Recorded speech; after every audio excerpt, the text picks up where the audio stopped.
Fire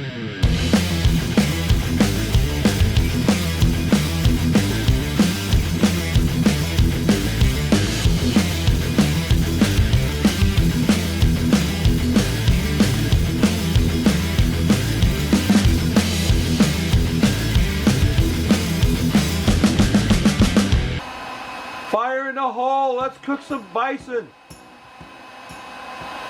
Bison burgers again? No, I got a whole bison ribeye. Stay tuned. Hello and welcome once again to my backyard barbecue. I apologize for my voice. I've got a cold, but the show must go on. Today I'm cooking up a bison ribeye steak. Bison burgers again? No, Dan, I got a ribeye. No ground bison. For a long time I couldn't get ribeyes, but now I can. So I got this nice tender bison ribeye steak. And I've also got a New York strip for my wife. She won't eat bison, but she'll eat a beef steak. But before I do that, I want to make a... Man, I sound bad, don't I? I want to make a garlic sauce for this meat. And what I got here is a stick of butter in my pan.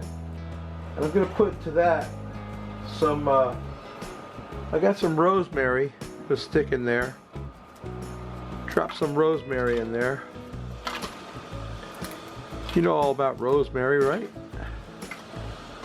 I don't want to put that big stem in there. I wish I'd known that big stem was in that package. I wouldn't have bought it. Anyway, got some rosemary and some thyme. Not going to make any dumb jokes about thyme. I'm just going to put some thyme in there. You know all about thyme. And then I've got a bunch of garlic. I got 2 cups of garlic, peeled garlic. I'm going to fill that thing up with that garlic. That little aluminum pan I'm going to put in the pit barrel and cook it. We're going to roast that garlic in that butter. And then I'll take my mini food processor. Let me get some salt and pepper. I got some of this, this is called Butcher's Salt and Pepper that I got at Wild Fork. Really good stuff. It's just salt and pepper, but it's a coarse salt and a coarse pepper. And it's perfect for seasoning meat. This is what we're going to put on the meat. First I'm going to put that in that garlic. Got a whole bunch of garlic in there, rosemary and thyme and a stick of butter. I'm gonna get that in the pit barrel and roast that up. I'm gonna make a roasted garlic butter sauce for my steak. So stay tuned and I'll show you how we prep up the steaks. I've got the garlic in the pit barrel. I've got some mesquite wood producing a light smoke. We're gonna put the cover on, but I'm not gonna put it on completely. I'm gonna leave it a little bit cracked, so that it'll get really hot in there, like 350 degrees. Gonna roast up that garlic and melt that butter. We're gonna make a sauce out of that. Let's get the meat on the fire. Stay tuned. Okay, the garlic sauce is percolating in the pit barrel. I've got my bison steak and my wife's New York strip steak. We're gonna just put some of this butcher's salt and pepper on there very simply. It's nice flaky pepper and salt.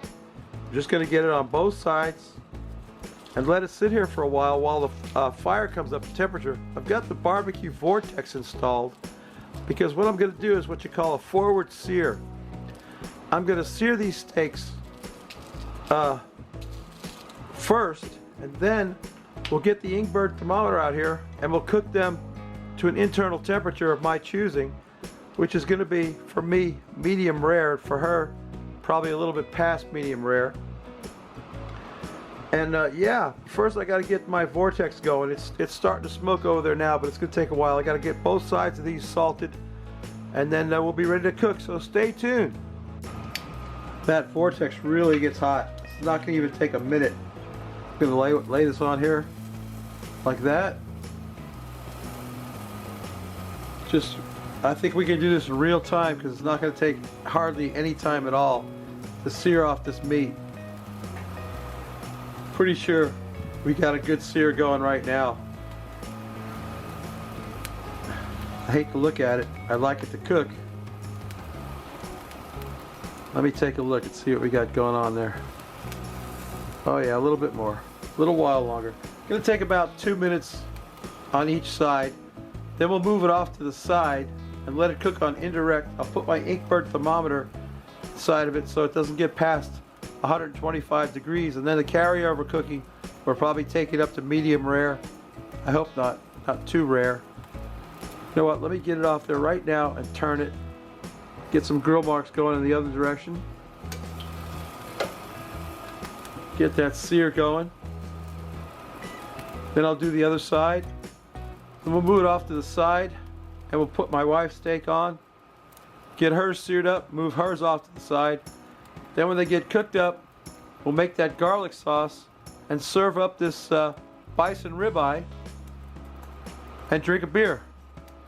Let me flip that over. Let's see what we got going on here. Oh yeah, looking good. Okay, stay tuned. All right, my bison ribeye is done. Here's today's beer. A very strange beer. Mi Cristal Fuerte, la favorito de todos. This is supposed to be alcohol 5.4% by volume. It's supposed to be Cuban beer, but on the can it says, here's the Frosty Root Boy mug. On the can it says brewed in Portugal, and I need some right now because I am dry. Pardon me.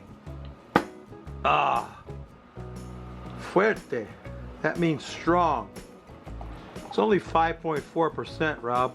Not that big of a deal. I got this at Western Beef Meat Market that I shop at. It's a nice looking beer. I don't know. All we can do is smell it, quaff the froth off it. Smells great. Smells great. I think it's a lager. It's a nice looking lager. Let's quaff the froth off it, Rob. What do you think?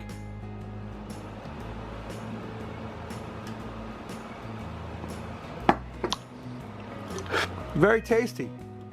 Brewed in Portugal, and they want to pass it off as Cuban beer. I don't know why.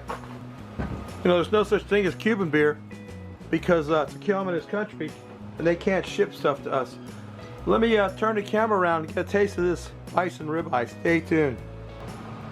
All right, how about this bison ribeye, Dan? What do you think? How's it look to you? Pretty nice, huh? Got that garlic sauce in there. I want to get a piece right in the middle where it's the most rare. It really came out a little bit more cooked than I wanted it to be, but it's still pretty medium rare. Can't wait to get that in my mouth. It's delicious. It's so good.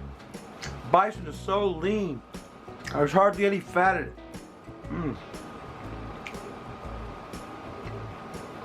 Very good. My garlic sauce is good too. What I did was I took all that garlic and butter after smoking it and ran it through the food processor. It comes out looking something like this. I don't know if you can see that. I got lots of it. I got enough for 2 more times. Anyway, babies, that's my video. Get yourself a bison ribeye. Forget about the ground bison they sell in the grocery store. Get yourself a bison ribeye. You gotta go to Wild Fork Foods. Did I mention I got it at Wild Fork? Yeah. And I hope I'm feeling better next time because I'm feeling pretty bad today. Anyway, babies, that's my video. Thank you for watching. If you like this crap, please subscribe. If you don't, go open the iCard for a real treat and check out Mr. Smokey Goodness, your bison-centric cooking channel. He cooks a lot of bison. And down in Nebraska, they get bison all the time. This is the first time I've been able to get a steak like this. And it is awesome, I'll tell you what. Let me get another little piece of that. Show you how that came out. About medium rare. Looking pretty good with that garlic sauce on there. Oh yeah. That's good stuff. Alright, babies. We'll see you next week. Bye.